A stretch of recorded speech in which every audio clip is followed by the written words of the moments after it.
Hola, ¿qué tal? Entonces ya podemos eh, vernos, ¿sí?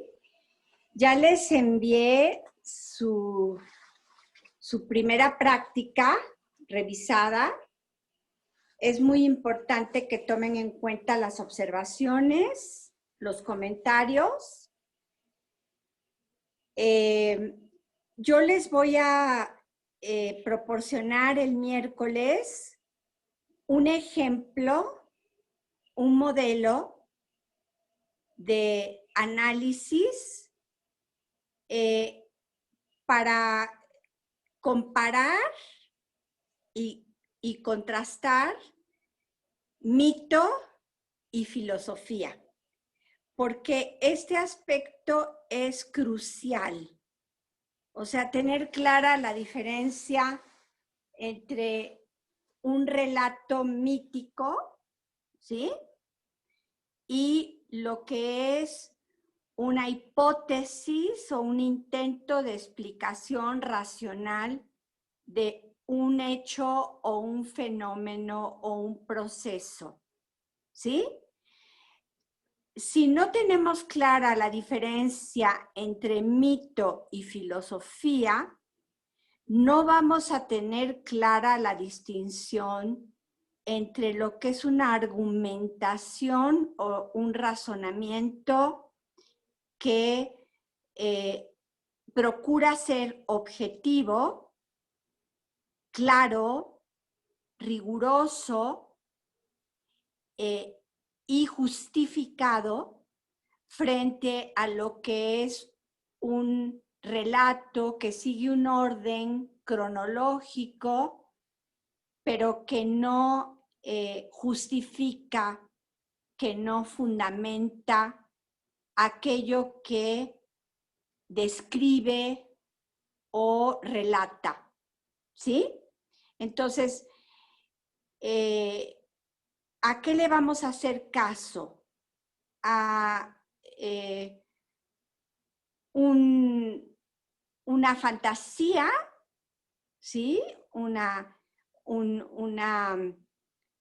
narrativa que puede ser fascinante, que puede ser seductora, o a una teoría, a una hipótesis justificadas, ¿sí? Fundamentadas en razones que pueden ser comprendidas por todos y todas y pueden ser sometidas a examen y a aceptación o rechazo, ¿sí? Entonces, esta diferencia crucial entre un orden puramente narrativo, libre, ¿sí? Y un orden racional que pretende explicar y que da razones para aceptar o para rechazar ciertas hipótesis o intentos de respuesta y de solución. Creo que tener clara esta distinción es crucial. Y no solo para comprender la transición del mito a logos, ¿sí? Es decir, del relato tradicional, ¿sí? Al razonamiento filosófico, ¿sí? Y científico, ¿sí? En la antigüedad, es decir, en los primeros filósofos de la naturaleza, ¿sí? Los milesios, Tales, Anaximandro, Anaxímenes y los siguientes presocráticos, sino también en el ámbito de la sofística, ¿sí? Y luego la filosofía socrático-platónica, y luego ahora estamos estudiando la obra de Aristóteles, aproximándonos a ella. Entonces es importante que tengamos muy claro esa transición de un relato tradicional, una versión tradicional que se ha ido formando, gestando y transmitiendo de generación en generación, y lo que es un pensamiento problematizador y racional, ¿sí? Argumentativo, ¿sí? Que da razones y pide razones para creer o aceptar o bien rechazar lo que algunos han propuesto o formulado, ¿sí? Entonces, yo les voy a dar el ejemplo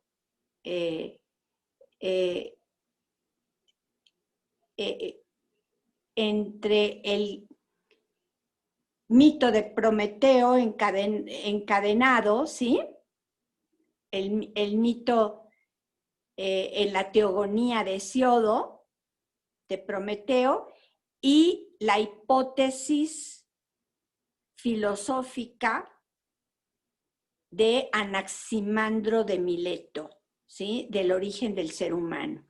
Pero eso lo dejo para un ejemplo ilustrativo, como un ejercicio que yo les voy a presentar para que ustedes tengan clara la distinción. Esta distinción va a ser valiosa no solo para entender el valor de la filosofía, su importancia, ¿sí? Sino también en el presente. Y desde el siglo pasado, recordemos la vertiente posmoderna de pensamiento, ¿sí?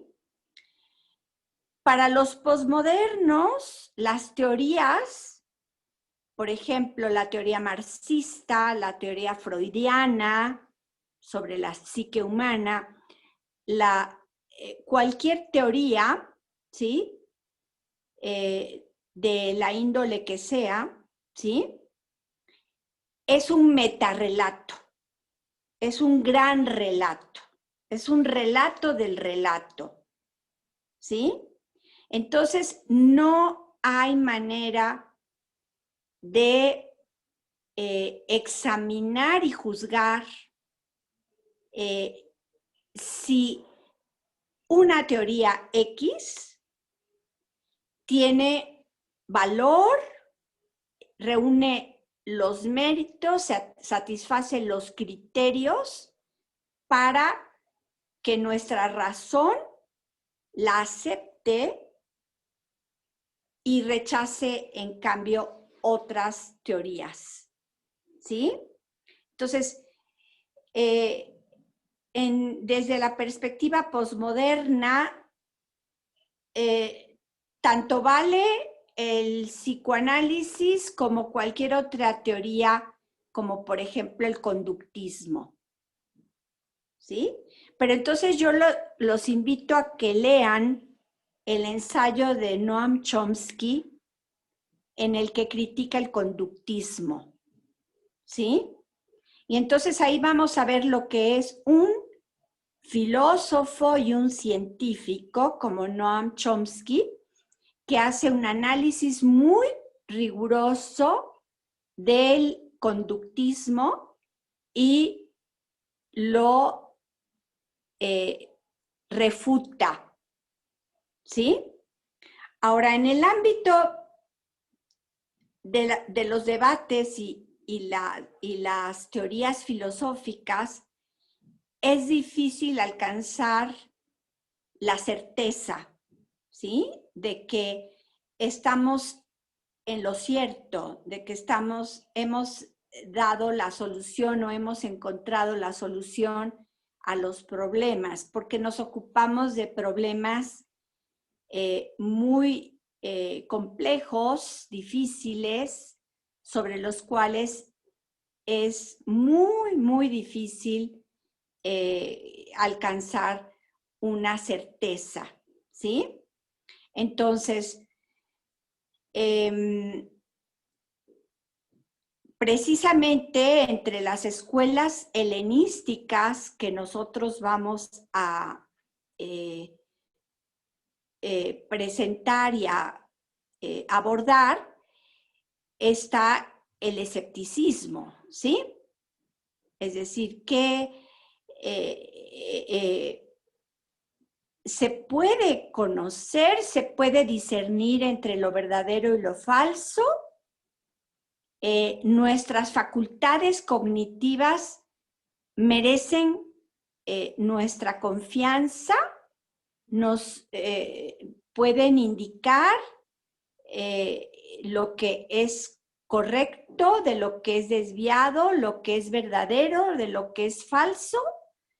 Y entonces ahí nos topamos con un conjunto de problemas tocantes a las limitaciones de nuestras propias facultades cognitivas, ¿sí?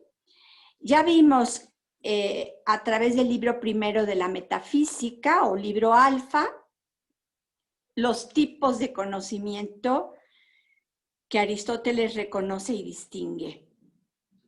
Desde el más básico, la aestesis o sensación o percepción sensible, que nos permite conocer las propiedades sensibles de los objetos materiales. Color, sabor, tamaño, textura, temperatura, sonido, es decir, todas aquellas cualidades propias de objetos materiales y sensibles, ¿sí? Después, la némesis o memoria como una facultad que permite conservar, guardar, registrar las sensaciones repetidas, ¿sí? La fantasía como una facultad que nos permite imaginar de manera sensible los objetos sensibles, ¿sí? Pero también como una facultad de la cual se va a ocupar Aristóteles con mayor detalle en otros pasajes de sus obras o sus tratados, ¿sí? Entonces, por ejemplo, en Peripsiges o del alma, ahí Aristóteles va a hacer referencia también a una fantasía practiqué, es decir, una fantasía que nos permite imaginar situaciones distintas y que es muy importante para la deliberación y la acción y la decisión, ¿sí? Entonces, de cómo actuar, qué hacer, qué no hacer. Y también para imaginar órdenes sociales y políticos distintos, ¿sí? Y la fantasía intelectual que nos permite imaginar, por ejemplo, las imágenes geométricas, ¿sí? En la que interviene también el aspecto de cálculo, ¿sí? Entonces, aparte de la sensación, la memoria, la fantasía, está la empereia o experiencia.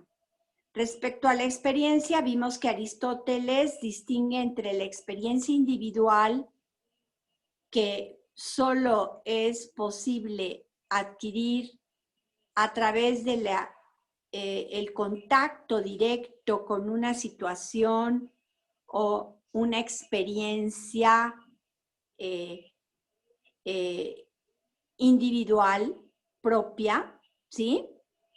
Pero también está la experiencia común, compartida, Y esta experiencia es la base para la formación de las tecnai o los saberes productivos útiles, ¿sí? Por ejemplo, la medicina, por ejemplo, la agricultura, por ejemplo, la ganadería, la pesca, ¿sí? Que van a producir objetos útiles para la subsistencia, para la vida humana.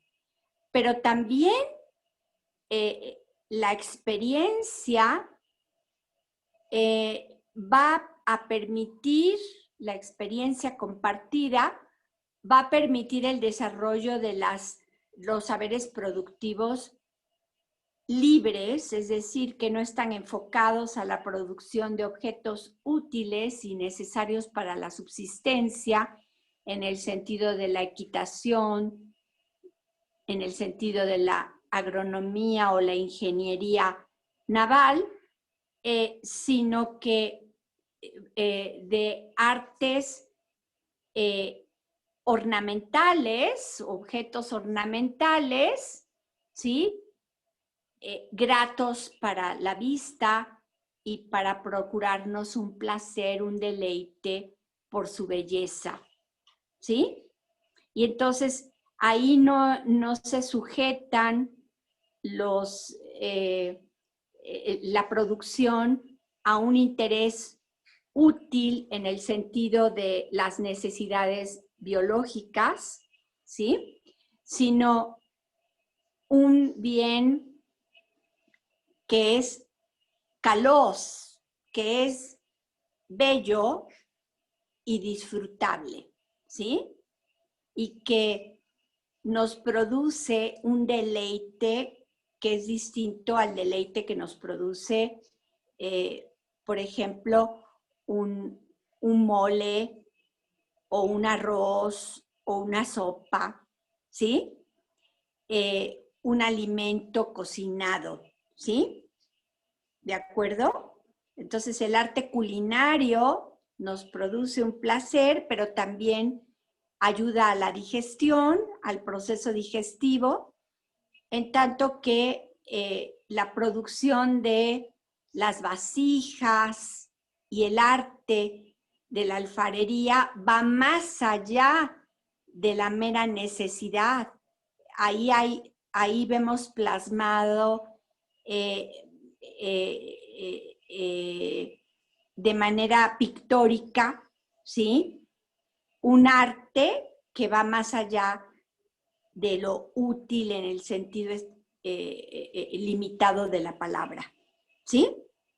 Entonces, sí podemos encontrar ciertas obras escultóricas que tienen esas dos dimensiones o que reúnen esas dos dimensiones. Por ejemplo, la Atenea del Partenón, ¿sí? Esculpida por Fidias, ¿sí?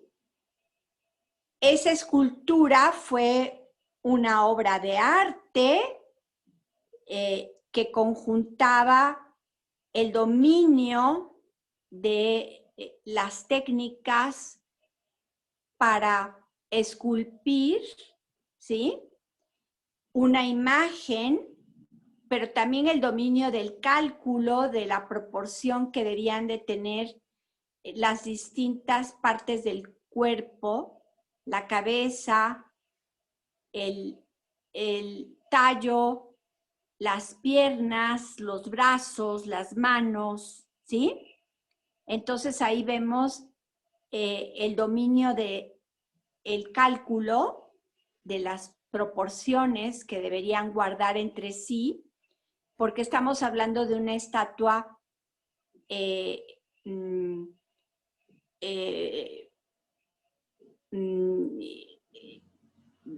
grande, ¿sí?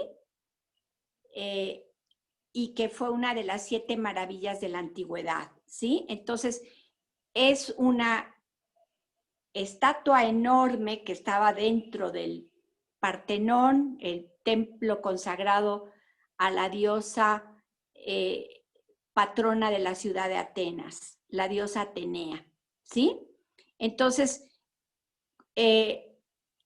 también un dominio de la perspectiva, en fin, el arte de la escultura conjuntaba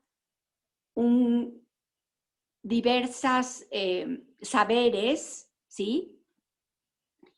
Y el uso de los materiales, ¿sí?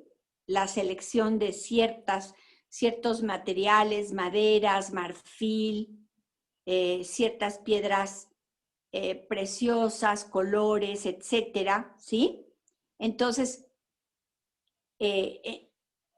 podemos ver la diosa, el ejemplo que Sócrates pone de obra bella en el Hipias Mayor, ¿sí? El diálogo de juventud de Platón, en el que Sócrates debate con el sofista Hipias sobre qué es lo bello, y entonces Sócrates le pregunta, bueno, ¿por qué es bello, por qué es bella la estatua de Atenea? Y entonces se está refiriendo a Atenea como una obra producida por el escultor Fidias, ¿sí? Entonces se está refiriendo a un producto excelente por su belleza y de el gran escultor, y no se está refiriendo a la diosa Atenea, que es la representada por la escultura de Fidias, ¿sí? Pero ya como imagen de la diosa, en el templo, ella ya era reverenciada como la diosa Atenea, la diosa patrona de la ciudad, la protectora de la ciudad de Atenas, ¿sí? A la cual acudían a presentar súplicas, plegarias, los y las fieles a la diosa Atenea, ¿sí? Entonces ahí vemos reunidas estas dos dimensiones, la dimensión de la tecne o el saber productivo de la escultura, ¿sí? Y por el otro lado, la dimensión de lo sagrado, lo religioso, ¿sí? Unidos en esa gran escultura producida por Fidias, ¿sí? Entonces, igual las esculturas podían tener como propósito simplemente deleitar, ¿sí? Pero también podían tener un propósito ceremonial, religioso o histórico de rememorar ciertas hazañas, ciertos hechos heroicos o rendir honor a ciertos héroes y personajes de la polis, ¿sí? Y entonces ahí vemos que se pueden conjuntar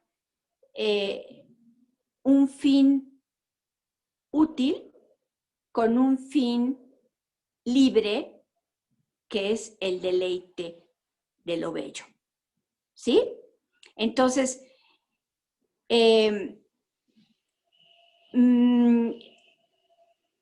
entre las artes libres están entonces la pintura, la escultura,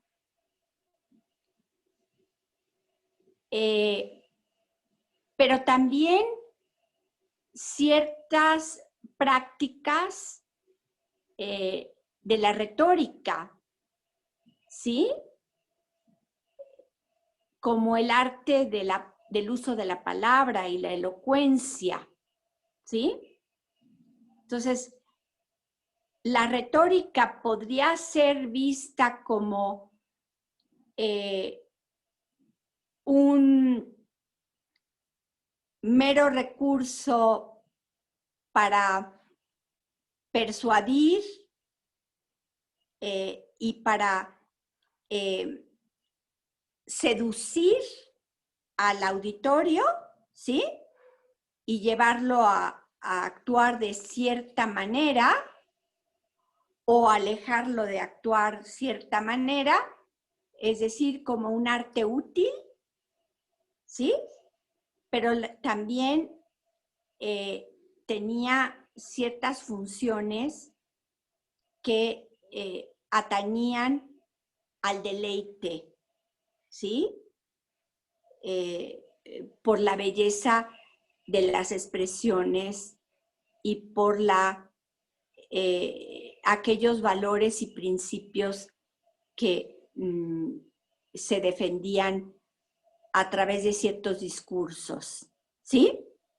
Entonces, no podemos descartar al arte retórica del campo de las artes libres, ¿sí? Sobre todo la retórica deliberativa. ¿Por qué? Porque en el seno de la asamblea el uso del arte retórica para fines deliberativos era muy importante, muy valioso para la toma de decisiones en común respecto a las cuestiones más importantes que preocupaban a la polis o a la comunidad, ¿sí? Entonces, otra de las divisiones importantes que Aristóteles establece entre tipos de saberes es el saber práctico, ¿sí? Frente al saber teórico, ¿sí? Entonces ya vimos que el saber práctico, las ciencias prácticas, pues son la ética y la política, y yo agregaría, pondría la retórica, una parte de la retórica entre las ciencias prácticas y específicamente a la retórica deliberativa, ¿sí? Entonces, tanto la ética como la política lo que buscan, según Aristóteles, es la eudaimonía o vida buena, en términos no meramente individuales, sino en términos de una comunidad autosuficiente, y Aristóteles es muy preciso en el libro octavo de su Política cuando señala que la guerra es para la paz, ¿sí? Y entonces recomienda no educar ni formar a los ciudadanos para vivir en un orden militarizado, semejante al de los espartanos, ¿sí? Sino educarlos de manera apropiada para la paz, es decir, sí capacitarlos para proteger a la ciudad, para defender a la ciudad, pero también para una vida pacífica, armoniosa, ¿sí? Legal, ¿sí? Bien ordenada, ¿sí? La vez pasada me ocupé de el libro quinto de la Ética Nicomaquea sobre la justicia y Víctor, me parece que tú hiciste la pregunta sobre a qué diferencia se refería Aristóteles cuando habla de que intervienen al menos 4 elementos dos personas y dos cosas, ¿sí? Bueno, no es lo mismo rentar que el dueño de la propiedad renta su casa y el que la alquila está obligado a pagar una cantidad que conviene en ambas partes, porque es una relación voluntaria. ¿Sí? Entonces, las dos personas distintas son el dueño que pone a la renta y la persona que va a pagar el alquiler. ¿Sí? Y que se obliga a pagar cierta cantidad prescrita, ¿sí? O preestablecida, ¿sí? De común acuerdo, ¿sí? Entonces, las cosas distintas son, en un caso, la propiedad que se pone a alquilar y por el otro lado, la cosa que se va, la casa o el sitio que se va a ocupar mientras se renta ese espacio. ¿Sí queda claro? Entonces, digamos, se está hablando de cierta diferencia. Por ejemplo, voy a poner un ejemplo más común para tratar de aclarar mejor este punto. Tú vas a una zapatería interesado en comprar un par de zapatos, ¿sí? Entonces, ahí intervienen el vendedor, dueño de los zapatos, ¿sí? El comprador, que es el cliente, ¿sí? Interesado en adquirir un par de zapatos, y los zapatos en sus diferentes modalidades y precios, ¿sí? Y entonces tú eliges el par de zapatos de acuerdo con tus preferencias o intereses o posibilidades económicas, ¿sí? Y tu disposición a depositar cierta cantidad a cambio del par de zapatos, ¿sí? Entonces, queda claro que en ese intercambio económico de bienes y servicios, ¿sí?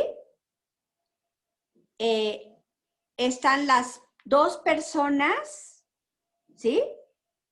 Y los objetos, porque aunque sea la misma, el mismo objeto, no es lo mismo el valor, ¿sí? Que el uso del objeto. ¿Sí queda claro? Tú, como cliente interesado en adquirir un par de zapatos, pues vas a considerar el precio y el material,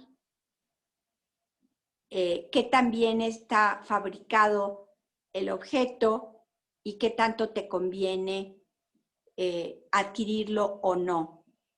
¿Sí?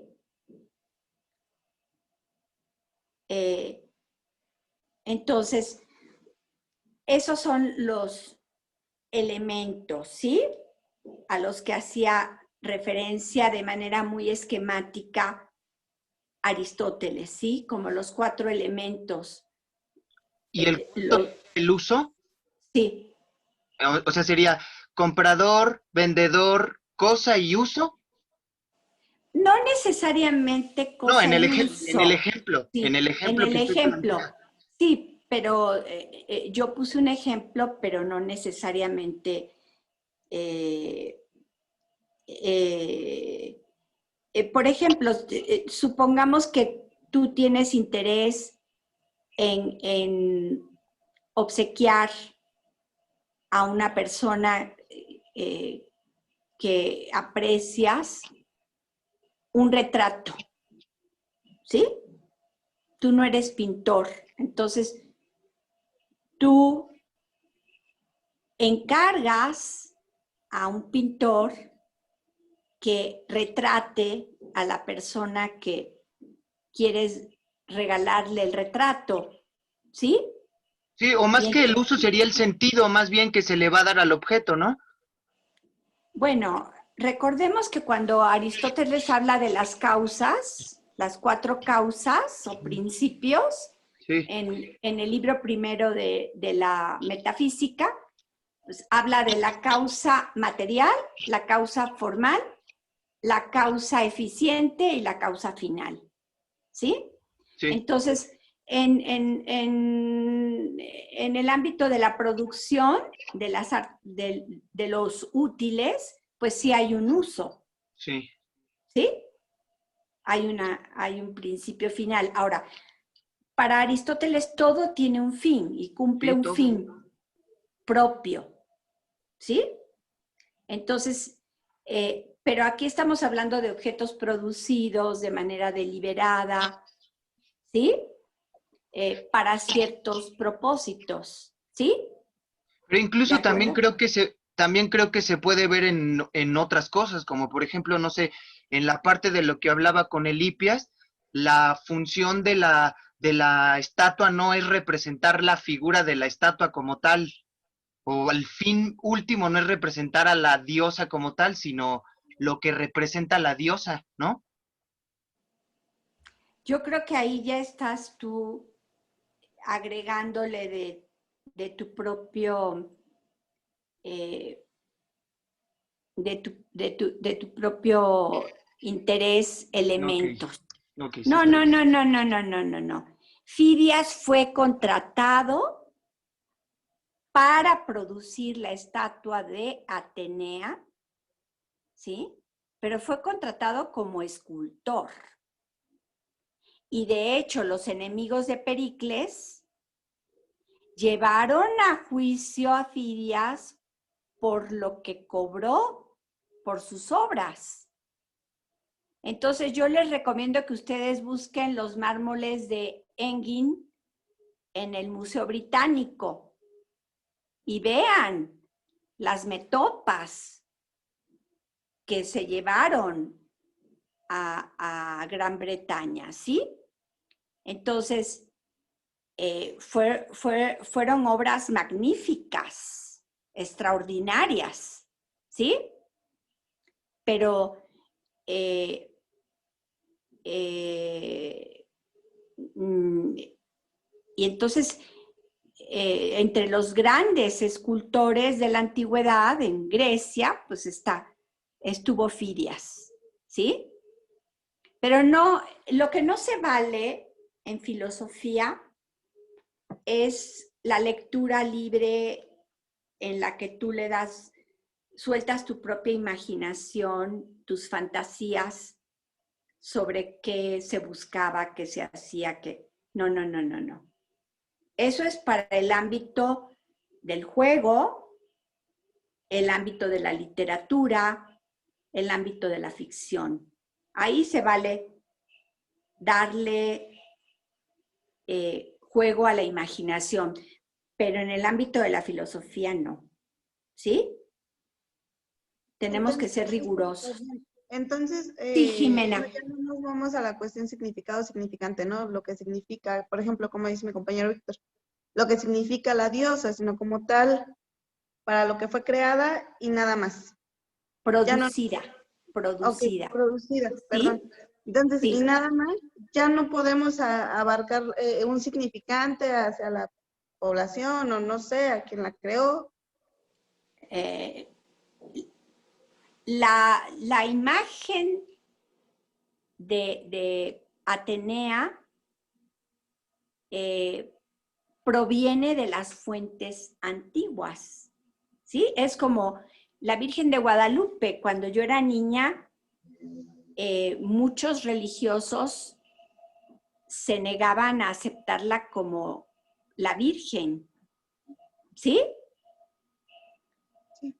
Y, pero recuerden que el Papa Juan Pablo II vino a México, fue el primer papa que visitó nuestro país y ahí reverenció a la Virgen de Guadalupe, ¿sí?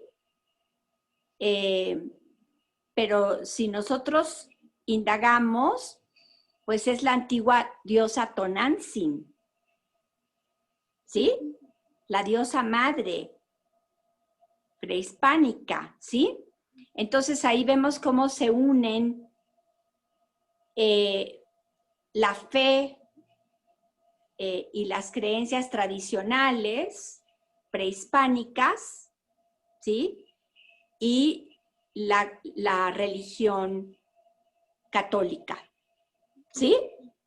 ¿De acuerdo? Entonces, no es que Fidias invente la imagen de la diosa, él se sujeta No, pero yo no dije que a la lo que inventó, ya es. A ver, un momento, Víctor. Hay que pedir la palabra, no interrumpir. Termino de contestar a Jimena, ¿sí? Porque es muy importante lo que ella planteó, ¿sí? Fidia se atiene a la imagen tradicional de la diosa Atenea. ¿Cómo ha sido representada en la poesía, ¿sí? En la tradición mítica griega, ¿sí? Sí, no inventa, ¿sí? Lo Sí, que se sí sujeta. tuvo la genialidad de producir el efecto de armonía entre la dimensión de la cara, el cuerpo y las extremidades, ¿sí? Calculando la proporción áurea, ¿sí? Entonces, conjunta una serie de saberes y los sintetiza en esa obra extraordinaria. ¿Sí? ¿Sí queda claro? Sí.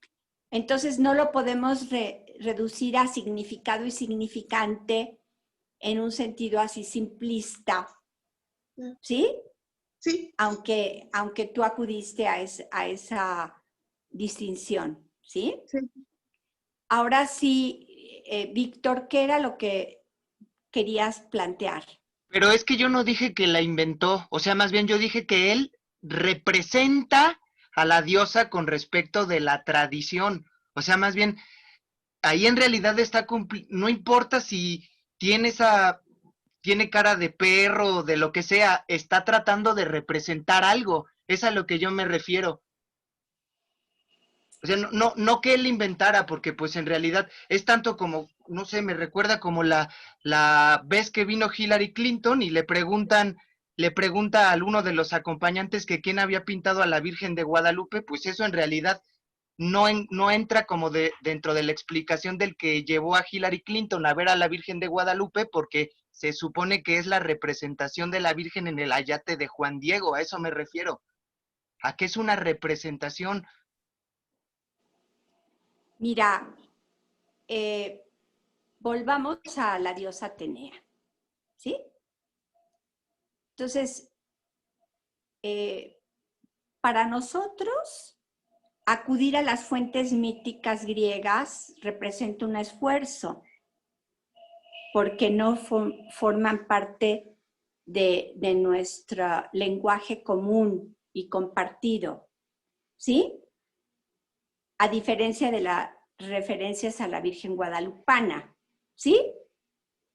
Pero no me voy a meter ahora con esa imagen guadalupana, ¿sí?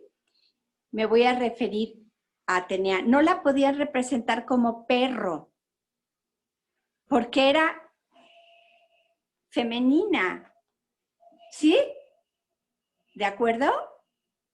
Entonces, ojo,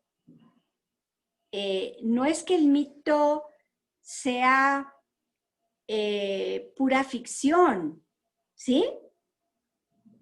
Dentro de la ficción, de la tradición mítica, pues hay todo un conjunto de elementos que van dando lugar a la manera figurada, a la manera en que se representan a las deidades, ¿sí? Pero recordemos que la religión griega era politeísta, ¿sí? Recordemos que Pródico de Zeus, un sofista que fue maestro de Sócrates, ¿sí? Propuso la teoría de que las deidades eran deificaciones de elementos de la naturaleza y de fuerzas de la naturaleza, o deificaciones de los fundadores y las fundadoras de ciertas artes, ¿sí? Entonces, Pródico, desafortunadamente su obra se perdió y solo se comparten o podemos enterarnos de algunas de sus ideas de manera indirecta a través de Jenofonte, ¿sí? En sus memorias. Entonces, de acuerdo con esta teoría, la religión tiene una base en la deificación de aspectos o elementos de la naturaleza, como el sol, la luna, las estrellas, los ríos, el mar, ¿sí? Pero también procesos y elementos meteorológicos, los vientos, ¿sí? Etcétera, etcétera, ¿sí?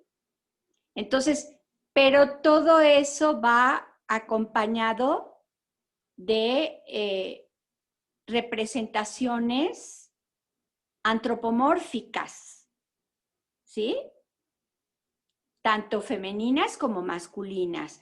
Y luego, Pródico se atrevió incluso a proponer que los inventores y las inventoras de ciertas artes habían sido deificadas. Entonces, la estrategia militar, Atenea, ¿sí?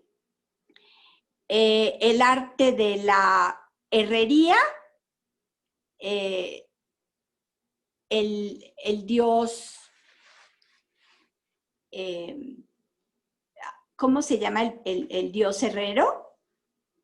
Pareja de Afrodita, hijo de Hera. Bueno, ahora se me fue el nombre, ¿sí? Y así sucesivamente, ¿sí? Entonces, la diosa de la casa, en tanto cacería, ¿sí?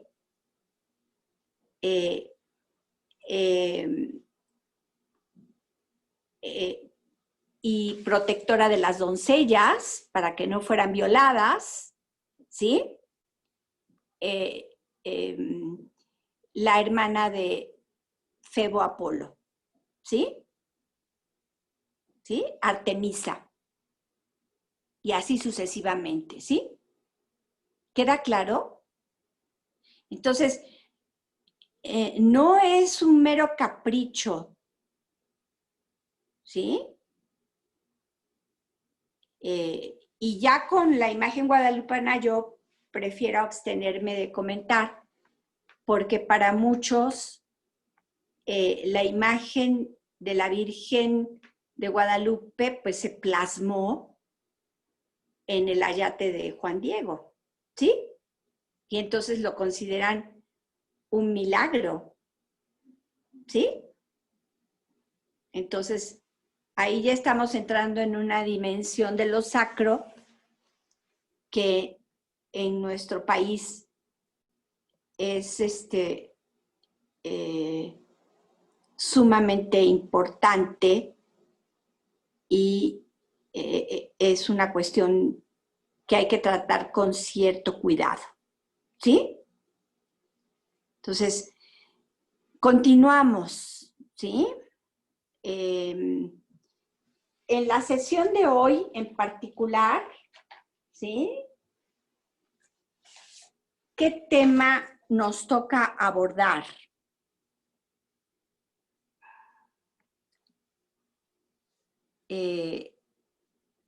Sobre la democracia antigua y su comparación con la democracia moderna.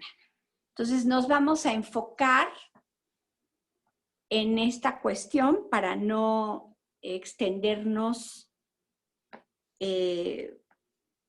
más de la cuenta en las distinciones entre tipos de conocimiento, ¿sí?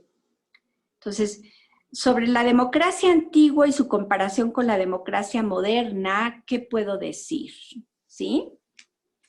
Primero, retomando lo que hemos tratado en sesiones anteriores, la distinción entre poder político y poder despótico, ¿sí?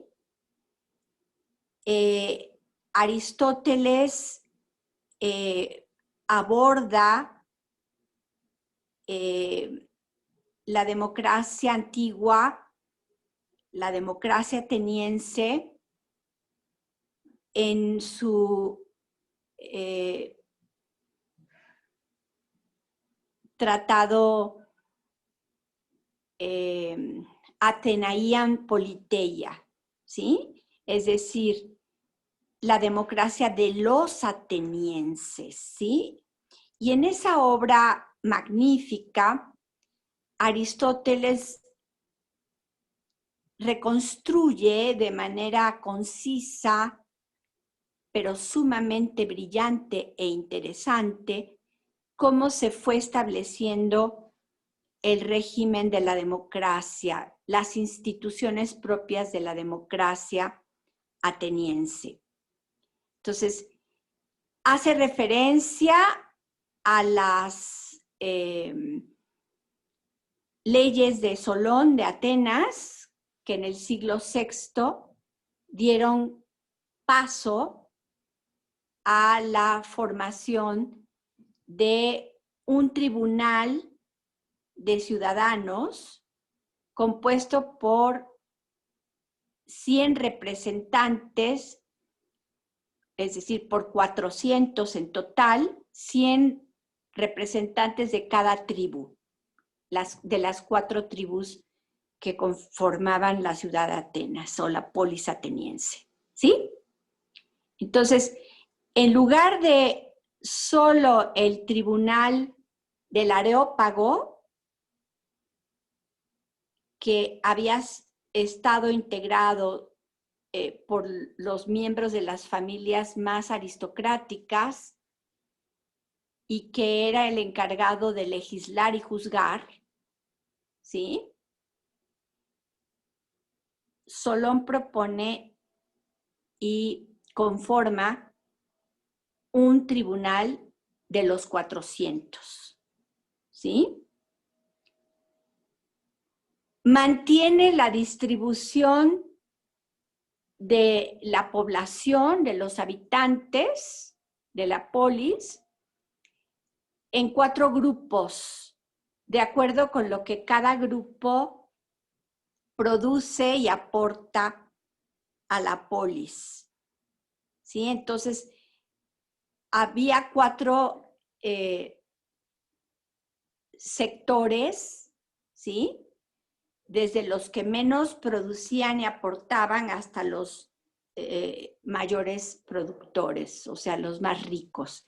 Entonces ahí vemos una distribución por cantidad y de riqueza, ¿sí? No podemos hacerlo equivalente a la noción de clase social, que es una categoría que introduce Carlos Marx en su teoría materialista histórica, ¿sí? Pero, ¿qué logra hacer primero? Redistribuir el poder legislativo, el poder judicial. Ya el antiguo Areópago no se va a encargar de todos los casos, sino solo de los casos de crímenes de sangre y de impiedad. Todos los demás casos y asuntos se van a juzgar en el Tribunal de los 400, ¿sí? Por 400 miembros, ¿sí? Y sus leyes fueron formuladas en términos un tanto ambiguos, ¿sí? Y constantemente acudían ciudadanos atenienses a preguntarle a Solón qué significaba esos términos para efectos legales y jurídicos, ¿sí? Entonces, pienso que la ambigüedad en que fueron redactadas ciertas leyes fue deliberada porque esas leyes se dictaron en un momento muy álgido de la historia de Atenas, cuando estaba una crisis muy económica, social, política, que pudo haber derivado en una guerra civil. Entonces, Solón le restó ciertos derechos a los miembros de la aristocracia que tradicionalmente habían gobernado la ciudad, que eran los terratenientes, ¿sí? Y le concedió ciertos derechos a los ciudadanos, ¿sí? A los miembros de las 4 tribus que componían la ciudad de Atenas, y también le concedió ciertos derechos a los esclavos, redujo la patria potestad, ¿sí? Y estableció un sueldo o mistos para ciertas funciones públicas, ¿sí? Entonces, los cambios que introdujo no dejaron satisfechas a ninguna de las dos partes, ni a los que tradicionalmente habían sido los amos de la ciudad, ni a la mayoría de los ciudadanos que consideraban que esos beneficios eran insuficientes, ¿sí? Entonces, después de 7 años de estar al frente de la ciudad de Atenas, Solón se retira voluntariamente y se va a viajar y a recorrer el mundo, ¿sí? Entonces, vemos ahí un legislador, un gobernante que no fue ambicioso, que provenía de una familia aristocrática, pero que no era muy rico ni era pobre, o sea, era medianamente rico, ¿sí? Y que no se benefició en lo individual por las medidas y las leyes que estableció, ¿sí? Y que dejó algunos términos legales un tanto ambiguos. ¿Por qué? Para dar paso a una negociación y a un acuerdo entre las partes en un momento de gran tensión, ¿sí? En el que el peligro del estallido de una guerra civil era inminente, ¿sí? Entonces, él evitó que los conflictos y las diferencias estallaran en una guerra civil, ¿sí? Que es el tipo de confrontación más violenta que puede haber, ¿sí? Entonces, después vienen las reformas de Clístenes, ¿sí? Que divide el territorio en demos, y entonces los ciudadanos ya no solo gozan de los derechos ciudadanos en virtud de su nacimiento, ¿sí? Sino también ni en virtud de su membresía a una tribu, sino también ya en virtud de un vínculo con el suelo. Y ya les ilustré en una ocasión anterior que los demos son equivalentes a las delegaciones, ¿sí? ¿Sí? Entonces, el carácter patriarcal de la ciudadanía y de la democracia ateniense es muy claro. O sea, recuerden los diálogos de Platón, siempre se menciona el nombre del personaje, el padre del personaje y el demo, ¿sí? Entonces, así era como se identificaban los ciudadanos, ¿sí? En el caso de los extranjeros, aunque fueran helénicos o helenos, ¿sí? Pero eran originarios de una ciudad extranjera, pues se dice su lugar de origen, ¿sí? Hipias de Elis, Protágoras de Abdera, ¿sí? Pródico de Ceos, ¿sí? El lugar de origen, ¿sí? No es un apellido, ¿sí? Sino es un vínculo a un lugar de nacimiento, ¿sí? Vamos a ver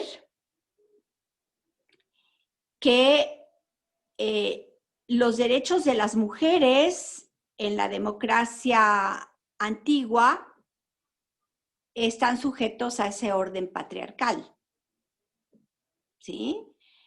Aunque sean mujeres libres y aunque sean atenienses, ciudadanas atenienses, su derecho era solo para procrear ciudadanos atenienses. Ellas no tenían el derecho a elegir si casarse o no casarse y con quién. Eso se acordaba entre las familias y la edad promedio de matrimonio de las jóvenes en Atenas era 13 años, ¿sí? Y de los hombres 30 años o 30 y pocos años más, ¿sí? Entonces, piensen ustedes que el parto, ¿sí? Es una un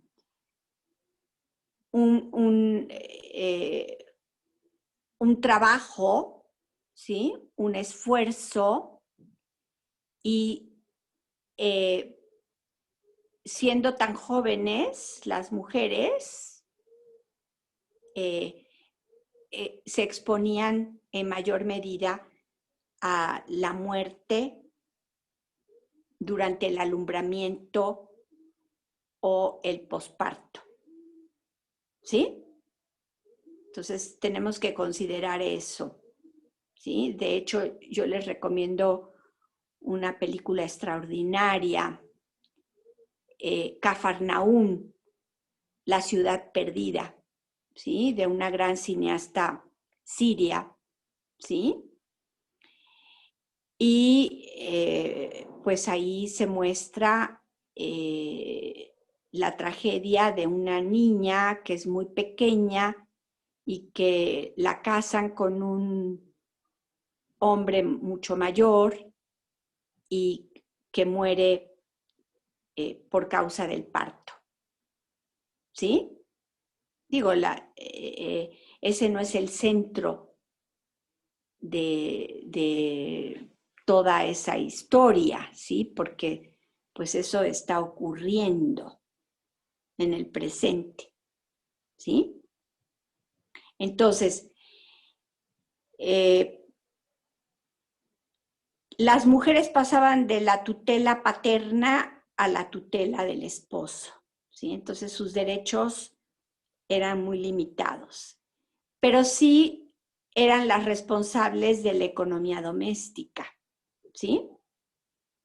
La administración de la casa que abarcaba no solo el espacio, sino los hijos, los esclavos, los animales domésticos y todos los bienes inmuebles, ¿sí? Y muebles, ¿sí? Entonces, esa era una función que se consideraba propia de la mujer libre, ¿sí? Entonces es interesante leer Económicos de Jenofonte. No sabemos hasta qué punto él describe de manera fiel ese orden normativo familiar o hasta qué punto es una idealización y un modelo de cómo se puede administrar los bienes de manera armoniosa, inteligente, prudente, ¿sí? Pero es muy interesante, ya sea como ensayo o estudio de antropología social o como una cierta idealización de lo que sería o habría sido el orden de las relaciones domésticas, ¿sí? Y familiares. Entonces, ahí lo que prevaleciera la autoridad en el oikos. Entonces, esa autoridad la compartían el padre y la madre o la esposa y el esposo, pero siempre respetando la jerarquía patriarcal, ¿sí? Entonces, tenemos que las reformas de Clístenes, entre ellas el establecimiento de la división territorial de la polis, Atenas, y la redistribución de los ciudadanos, ¿sí? Porque Clístenes le otorgó los derechos ciudadanos a esclavos que habían combatido a favor de la democracia ateniense, ¿sí? Por sus méritos, ¿sí? Entonces, distribuye a la ciudadanía en el territorio, todo el territorio. Entonces ya la distribución ya no va a ser por familias, o sea, por relaciones de parentesco, sino por relaciones con el territorio, ¿sí? Es decir, un vínculo geopolítico que va a proteger a la polis de las ciudades vecinas y de posibles ataques externos, ¿sí? Entonces, es muy interesante. Si ustedes leen el libro 8 de la política, van a toparse con un conjunto de reflexiones aristotélicas sobre si conviene que la ciudad esté amurallada, por qué sí y cómo, ¿sí? La importancia que le da a la salud, a las aguas, a la limpieza de las aguas, a separar las aguas que ya fueron utilizadas del agua que nosotros llamaríamos potable, ¿sí? Y una serie de elementos y aspectos concernientes a dónde ubicar los templos, por ejemplo, dónde ubicar el mercado, dónde ubicar la plaza pública o el ágora, ¿sí? En fin, son observaciones sumamente inteligentes e interesantes, ¿sí? Porque ahí sí vemos a un Aristóteles que está haciendo propuestas, ¿sí? A la luz de sus conocimientos políticos, ¿sí? Y de su manera de proceder, recordemos, siempre aporético. Hay que empezar por formular las preguntas, porque aporía lo que significa es problema, dificultad, ¿sí?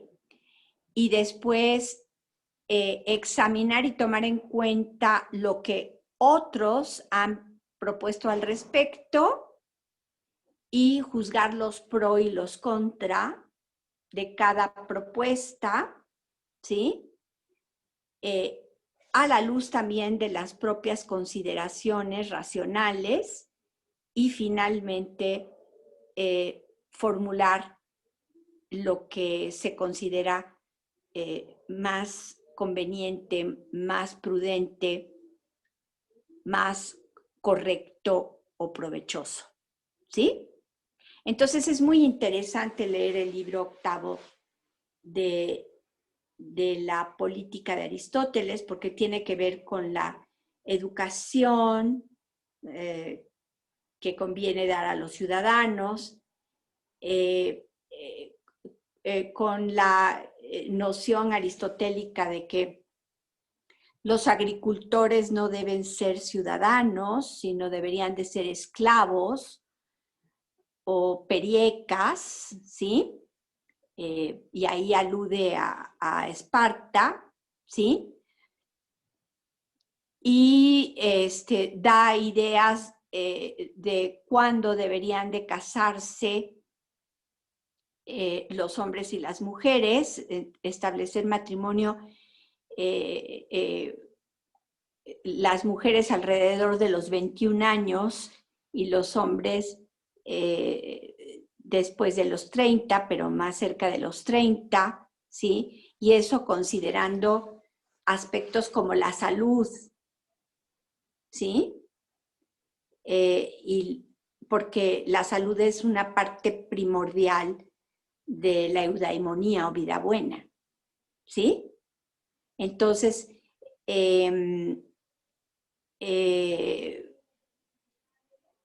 es muy interesante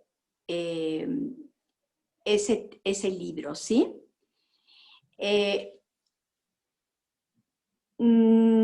volviendo a la cuestión de la democracia antigua. Entonces, Clístenes aumenta a 500 el número de los miembros del tribunal. Como ya el tribunal ya no se va a sujetar al criterio de las 4 tribus que integran a la ciudad de Atenas, sino ya a esta redistribución territorial de los ciudadanos. Entonces, ahora el número de los miembros del jurado y del tribunal va a ser 500. O sea, se aumenta el número de los miembros del tribunal. Pero además, lo que Aristóteles nos describe en su Atenaian Politeia es que todo ciudadano, al cumplir los 30 años, está obligado a ejercer como juez o juzgador en el Tribunal de los 500 por al menos 2 años. ¿Sí? Entonces vemos que Aristóteles va señalando aspectos fundamentales de lo que fue la democracia antigua, ¿sí? Destaca también, a diferencia de Sócrates y de Platón, que no todas las funciones y las responsabilidades políticas se decidían por sorteo, sino también por votación a mano alzada en la asamblea de ciudadanos, ¿sí? Y entonces es muy interesante ver que para las funciones más básicas y elementales, pues no se necesita una capacitación, una especialización, pero conforme se va ascendiendo en cuanto a la complejidad y la responsabilidad y la importancia de las funciones, entonces esas funciones, como la de los polemarcos, se van a decidir no por sorteo, sino por votación entre los mejores que cada sector propone.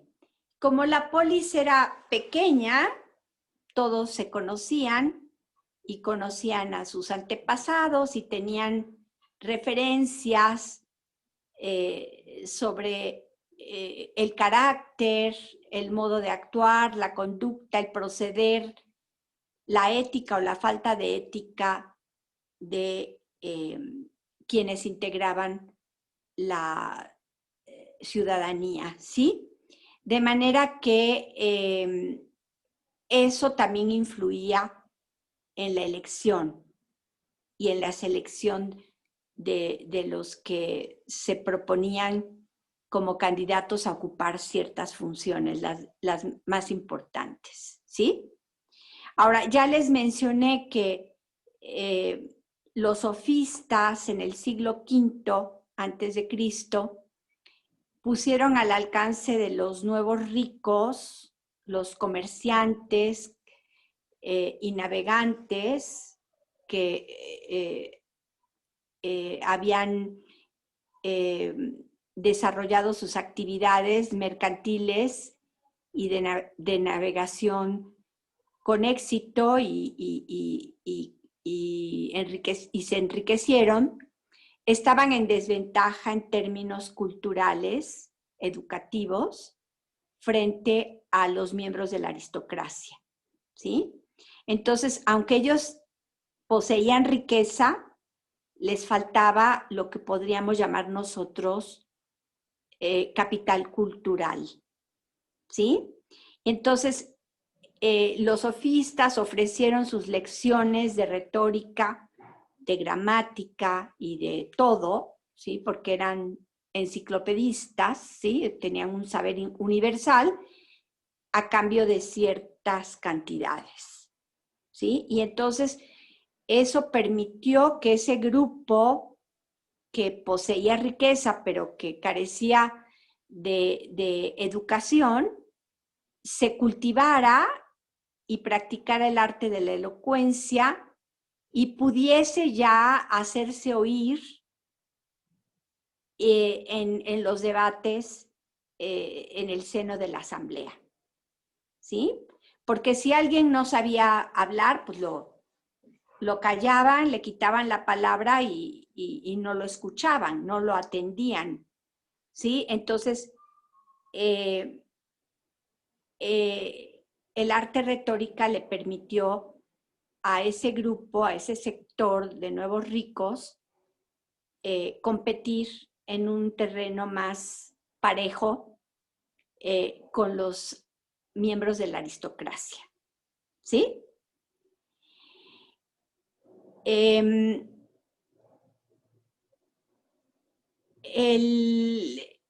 Entonces tenemos que la democracia ateniense, la democracia antigua, era directa y participativa, aunque estaba restringida a la participación de los reconocidos como ciudadanos. Y ya vimos que pues fue una democracia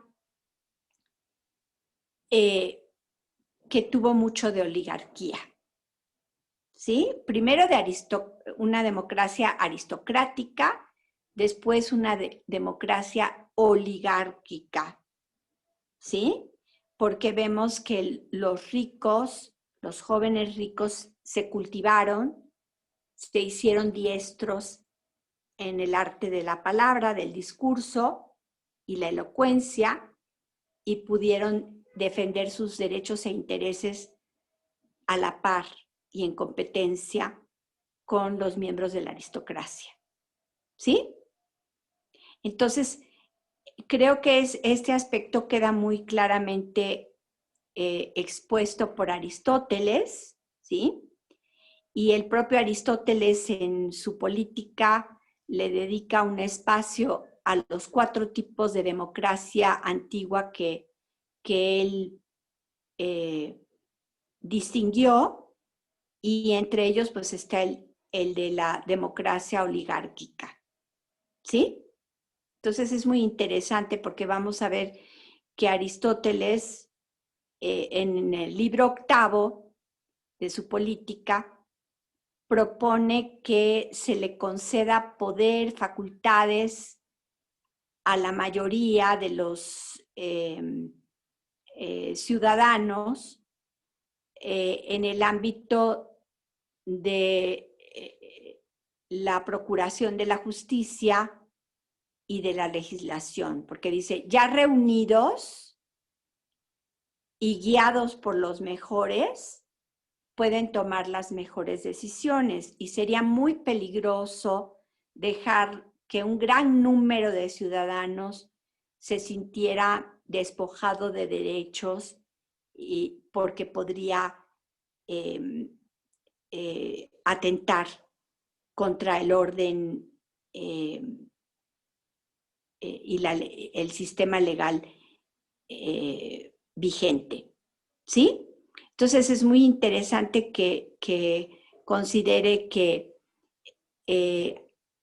conviene al régimen democrático reconocerle ciertas facultades en el ámbito de la deliberación y en el ámbito judicial a la mayoría, ¿sí? Hay un pasaje de la democracia de los atenienses muy interesante que tiene que ver con Solón y su manera de gobernar, pero vamos a ver que la visión que nos ofrece Aristóteles de Solón como estadista es muy favorable. Lo mismo que hacia Pericles, ¿sí? En el caso de Pericles, él señala muy bien que Pericles gana reputación entre sus conciudadanos a raíz de que propone que se hagan más severas, más estrictas y exigentes las exigencias para tener el derecho de ciudadanos. Y esas exigencias que Pericles agrega es que los ciudadanos sean libres, nacidos libres, hijos de padres libres, atenienses. ¿Sí? Es decir, un liberto no tendría derecho a la ciudadanía, o el hijo de un extranjero no podría tener, o de una extranjera no podría tener derechos ciudadanos. Entonces, cuando él se une a Aspasia de Mileto y tiene hijos con ella, pues sus propios hijos no van a tener los derechos ciudadanos. ¿Sí? Entonces ahí es muy interesante toparnos con un caso particular y muy ilustrativo relacionado con los criterios de ciudadanía. ¿Sí? Entonces,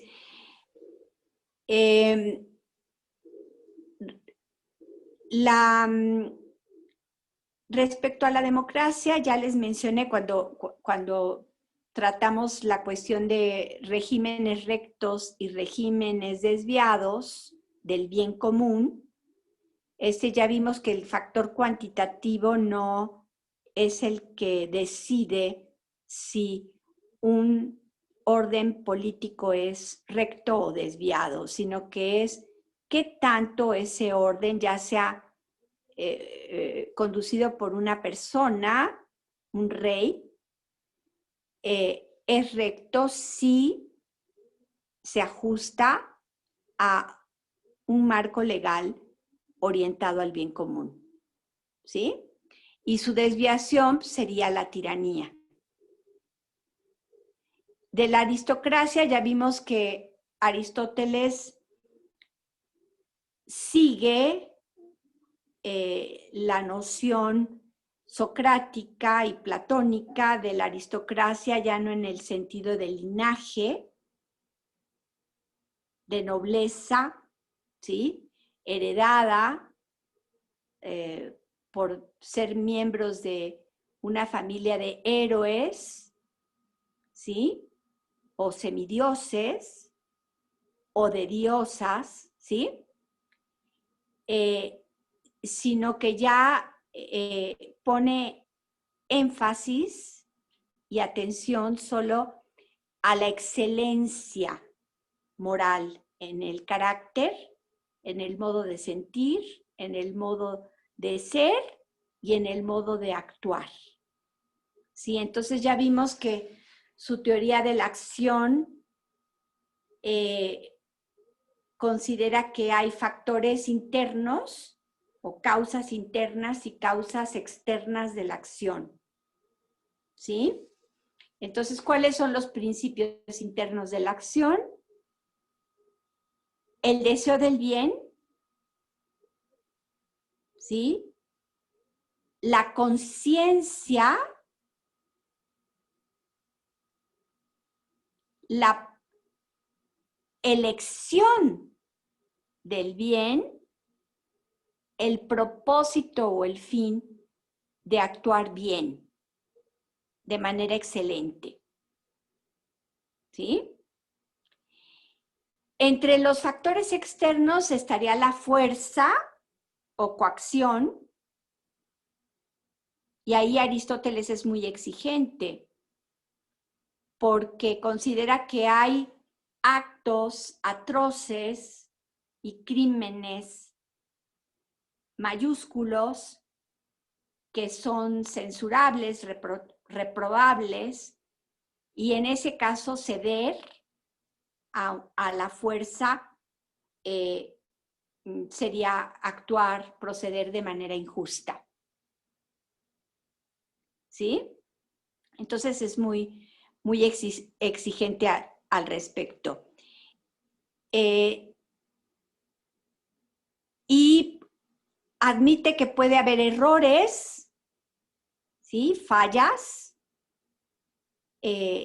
porque somos falibles, somos seres humanos, nos podemos equivocar, podemos juzgar mal y equivocarnos y dañar, causar un daño cuando no teníamos la intención de provocarlo o en la medida en que lo provocamos, y entonces somos responsables del daño, aunque no seamos culpables en términos de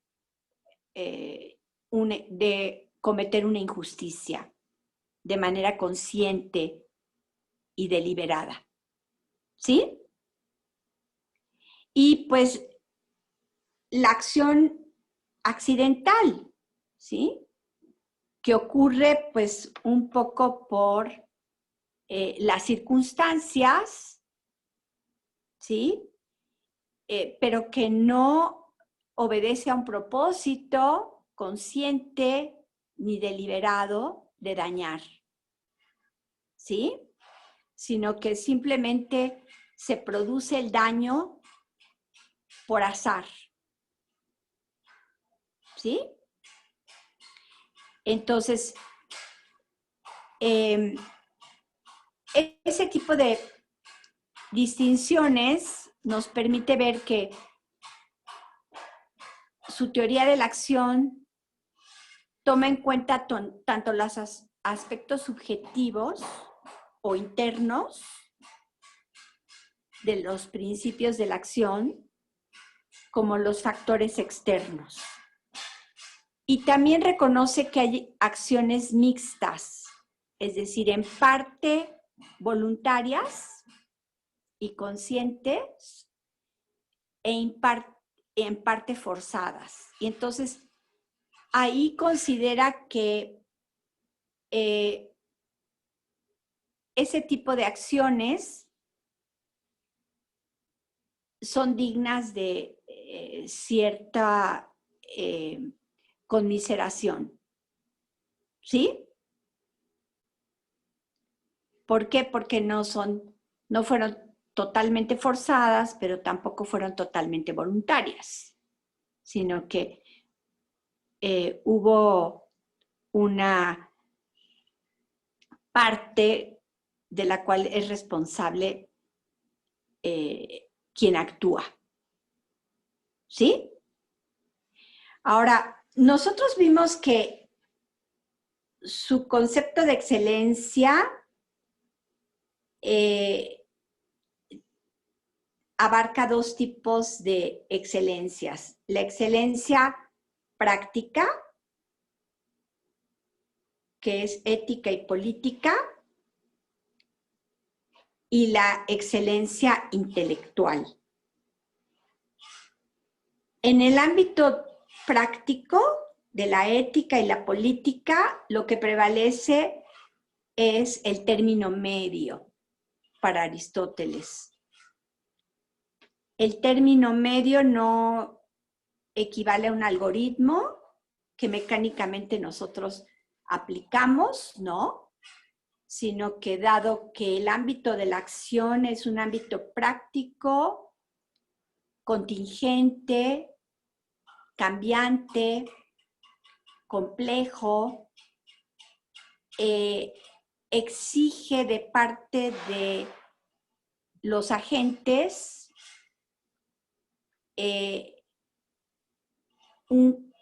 una deliberación, una especie de cálculo o logistique, ¿sí?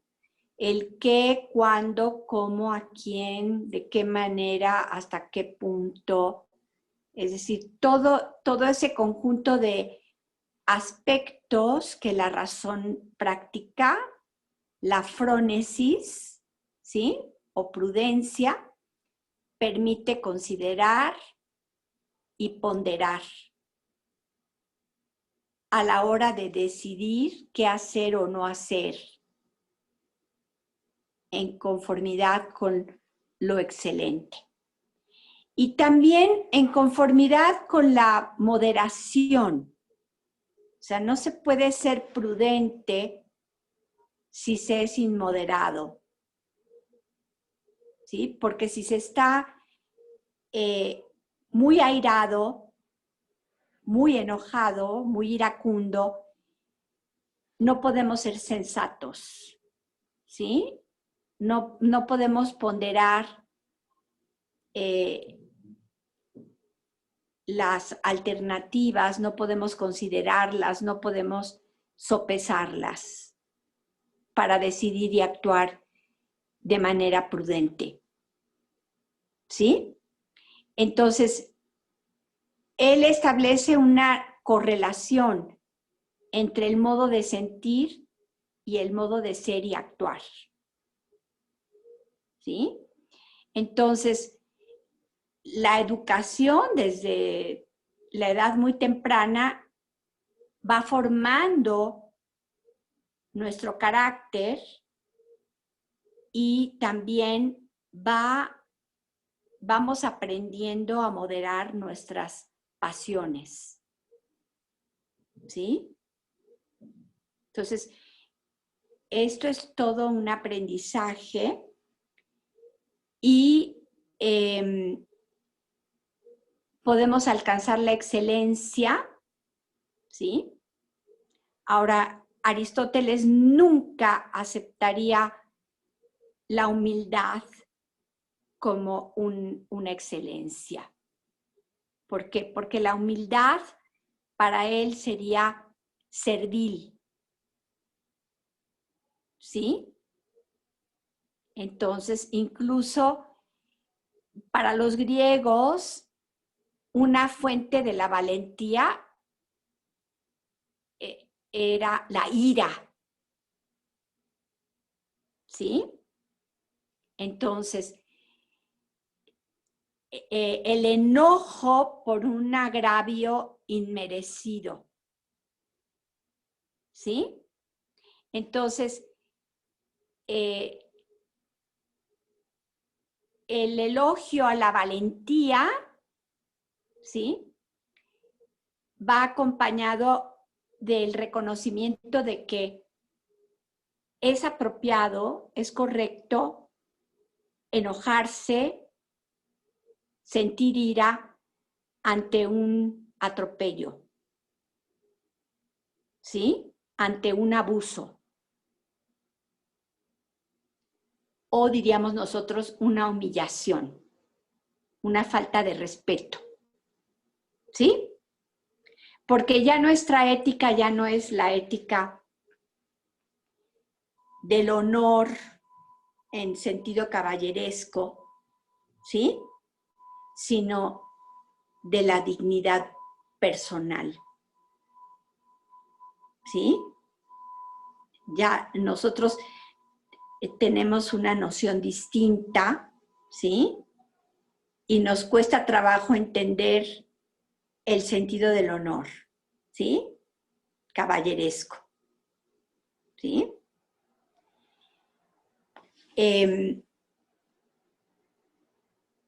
Volviendo al tema central, ¿sí? De la democracia antigua, entonces tenemos que fue una democracia patriarcal, esclavista, que reconoció ciertos derechos a los extranjeros residentes. De hecho, en las tragedias áticas del siglo V, vamos a ver que se elogia a la ciudad de Atenas como hospitalaria y que reconoce los derechos de los extranjeros. ¿Sí? Entonces es muy interesante este aspecto, ¿sí? Ya vimos que fue una democracia participativa, pero con esas limitaciones muy censurables, ¿sí? Pero hasta ahora siguen los debates sobre en qué consiste o en qué consistiría una genuina democracia, ¿sí? Y entonces tenemos el excelente libro editado por el doctor Luis Salazar Carrión, Democracia o Postdemocracia, los límites de la democracia actual, ¿sí? Si mal no recuerdo. Un excelente libro que reúne estudios de gran calidad, tanto sobre la democracia antigua, que les recomiendo ahora el nombre de la autora, se me escapa en este momento, pero es excelente su estudio, ¿sí? Y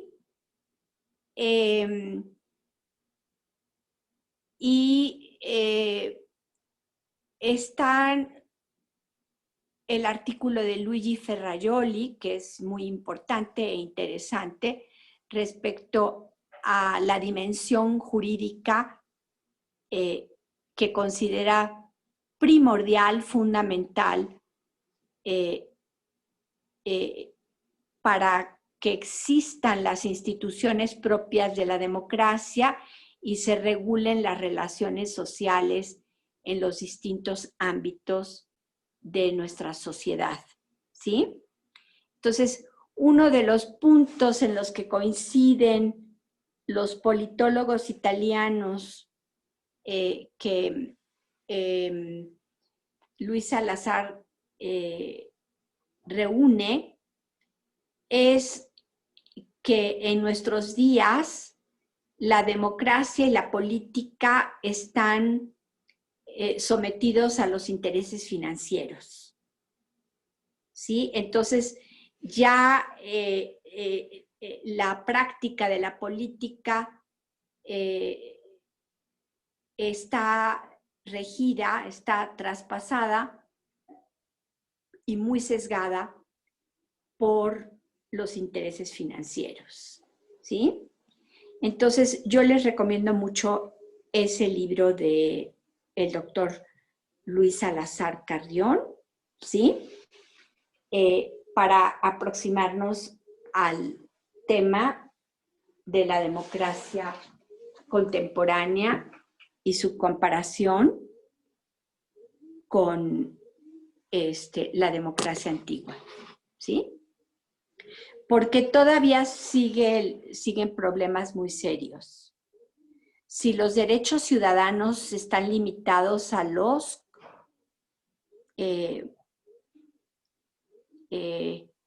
connacionales, ¿qué pasa con los derechos de los extranjeros residentes? ¿Sí? ¿Qué pasa con los migrantes? ¿Sí? Ya vemos todo el problema migratorio que se da en nuestro tiempo, no solo en Europa, sino entre México y los Estados Unidos de Norteamérica y Canadá, ¿sí? ¿Qué pasa con los guatemaltecos y sudamericanos en la frontera sur? ¿Sí? ¿Cómo se comporta el Estado, nación de los Estados Unidos mexicanos con los guatemaltecos, con los sudamericanos que están interesados en entrar a nuestro país rumbo a los Estados Unidos de Norteamérica? ¿Sí? cómo se les trata. Es un problema, o sea, el padre Solalinde es un gran defensor de los derechos de las personas, más allá de su nacionalidad y de su condición étnica. ¿Sí? Entonces, ¿qué pasa con los derechos de los indígenas? ¿Sí? De los huicholes, de los tarahumaras, de los otomíes, etcétera. ¿Sí? ¿Qué pasa? ¿Sí? Porque no hemos alcanzado una igualdad y una libertad universales, ¿sí? En nuestro mundo. O sea, seguimos en un sistema patriarcal, homofóbico, que no reconoce los derechos de los homosexuales, de los bisexuales, de los transexuales, de los queers o raros, ¿sí? Más, ¿sí? Ya ven el grupo Frena, el movimiento Frena. Yo los invito a que busquen a través de YouTube, Canal 11, el debate en torno al grupo Frena y sus vínculos con ciertos empresarios y con los sinarquistas, ¿sí? Y la ultraderecha católica, ¿sí? Es un programa de Barranco, ¿sí? Bernardo Barranco, ¿sí? Entonces, es muy importante que ustedes se informen porque este movimiento está muy fuerte y muy agresivo, ¿sí? Aunque lo están presentando ahora que tomaron el Zócalo y instalaron sus tiendas de campaña, lo están presentando como un movimiento pacífico, ordenado, que reza, ¿sí?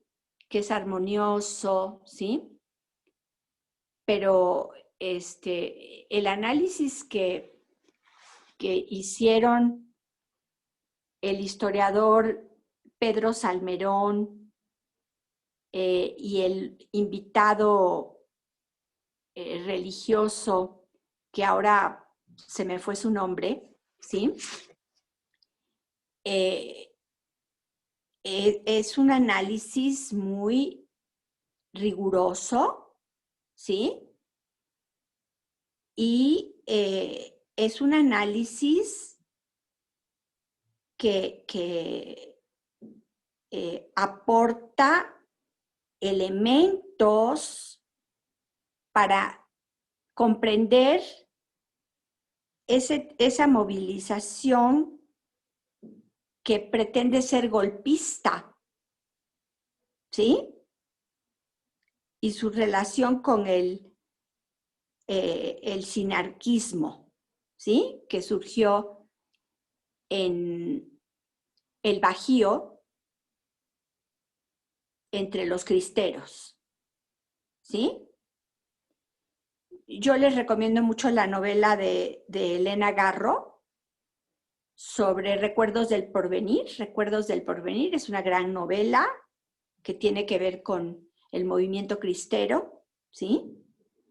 Pero les recomiendo entusiastamente el programa de Barranco, ¿sí? En el Canal 11.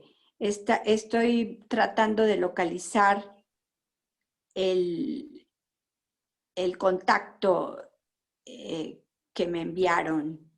Sacro y ¿sí? profano se llama, ¿no? Sacro y profano, exacto, sacro y profano, sí. Entonces, es muy importante que nosotros, cuando hablamos de, o hablemos de democracia contemporánea, pues tengamos presente nuestro sistema político, ¿sí? Y se vale discrepar, disentir, pero el lenguaje que debe prevalecer es un lenguaje orientado al entendimiento, un lenguaje de respeto recíproco, ¿sí?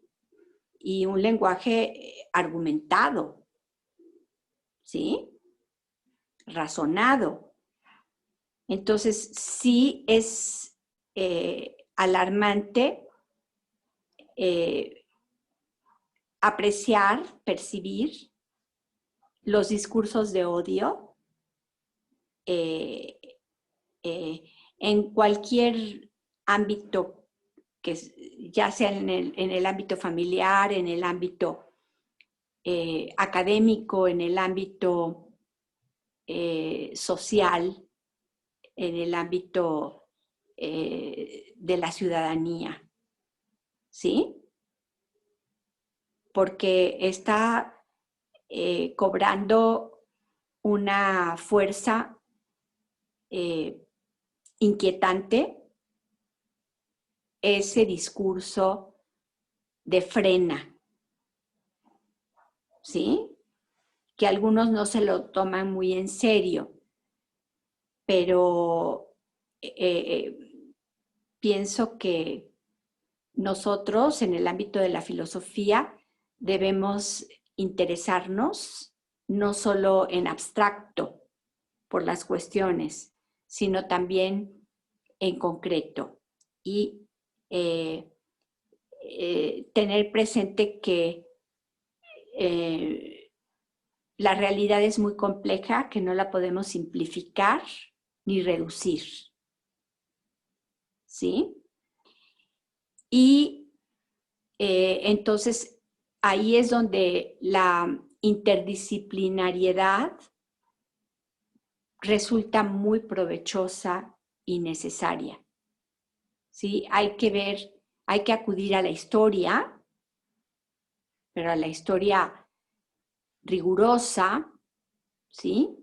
Hay que acudir a la sociología, hay que acudir a la psicología social, hay que acudir a la economía y, en fin, formarnos a la religión, a la historia de las religiones, que Barranco conoce muy a fondo, ¿sí? Y para, antes de formarnos una opinión, ¿sí? Entonces, yo los invito a que busquen lo sacro y lo profano, y específicamente frena, el movimiento frena, para que se informen respecto a este movimiento que está cobrando una intensidad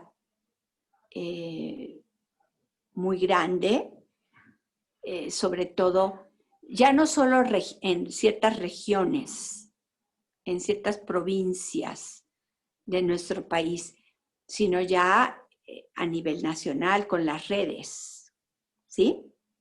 Sociales. Entonces, en fin, ya son las 2 de la tarde. No abarqué todos los elementos de la democracia antigua, pero espero haber señalado los más básicos e importantes, y también los invito a leer el libro editado por Luis Salazar Carrión, ¿sí? Entonces, hasta la próxima, ¿sí? Que estén bien. Vemos, buena tarde. Buenas tardes. Gracias, profesora. Buenas tardes. También a ustedes, sí.